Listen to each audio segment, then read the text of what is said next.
to shift gears a little bit. One of the great things about our relationship is that through you, I met, and you and I both are on the board of advisors to Nova Southeastern University, which has really been an amazing experience.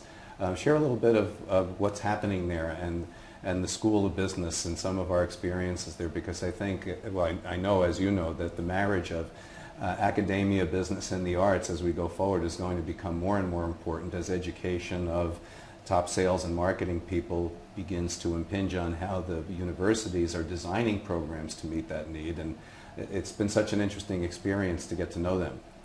I'm glad you feel so. It has been, in a way for me, it's been a way of getting to know them again. Because since I graduated, it's your alma mater. It's my alma mater. I got my degree in psychology there, my Juris Doctorate there, and then I left and came to New York right after that, the day before 9/11. Just thought I was done. I paid my tuition, I was done. And they have grown so much.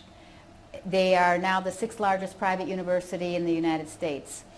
You've been to the campus as well. They have the School of Business, the School of Law, the School of Medicine, the School of Psychology, the School of Education, the School of Oceanography. They have the Performing Arts Centers. They own our partnership with the Museum of Art of Fort Lauderdale. So they do see, as we've learned, this marriage of business, academia, and the arts. And they created the School of Business with the Sales Institute. They have a fantastic facility which we toured, you and I, where they believe that everybody, whatever field they're in, they're selling. You're a salesperson. Right.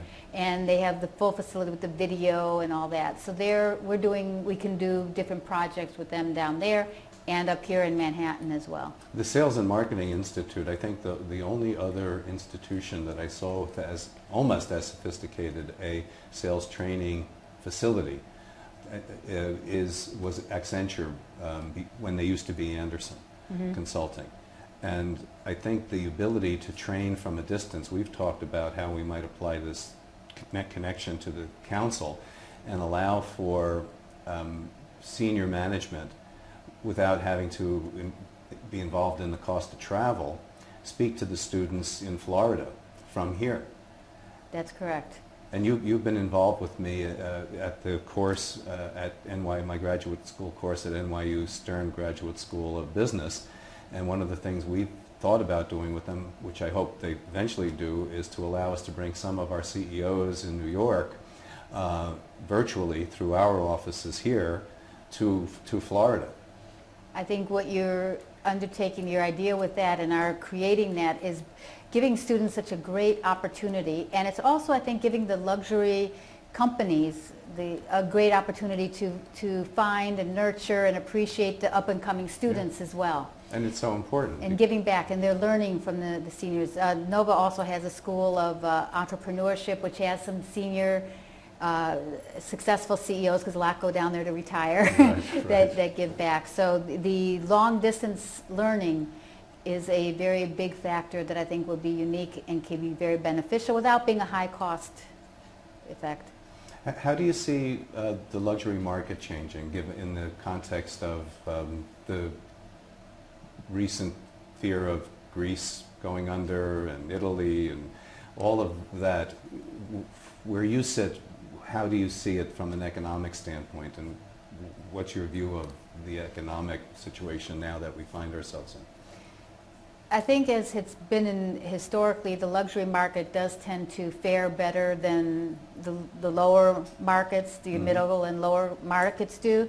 However, this has been so broad and so long that everyone is affected. I'm seeing there is cash, what I'm reading and know in the financial markets, there is liquid cash out there, but it's frozen, it's on the sidelines. Right. It's almost like everybody's waiting for this magic signal that now it's safe to go forward. I believe that is starting to shake out a bit, even with all that's going on in Europe with China, which I know you are so involved with China and your new council there. People are starting to realize this is only going to go forward if we start picking up our entrepreneurship and going forward again. Right. And I believe the luxury market is helping lead the way in that as well. How about you yourself are a great aficionado and consumer of luxury fashion, apparel, and products and services. How do you see the luxury experience as you face the brands, which I know you do frequently, in terms of service, and as you are a consumer of luxury products and services, are they getting it right, do you think, or what's been your experience? Well, this has been, to me, one of the positive things that's come out of all this is because about 4 or 5 years ago, before all this, you were still going into a lot of your high-end stores and getting attitude from the salespeople, that they were too busy or too up there to really help anyone.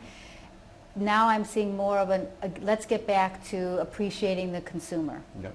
And additionally, they are also I think they're doing more training of their staff. Yes. Because the consumers are out there and they know what's going on the internet. You know the pricing, you know the comparables. Yeah.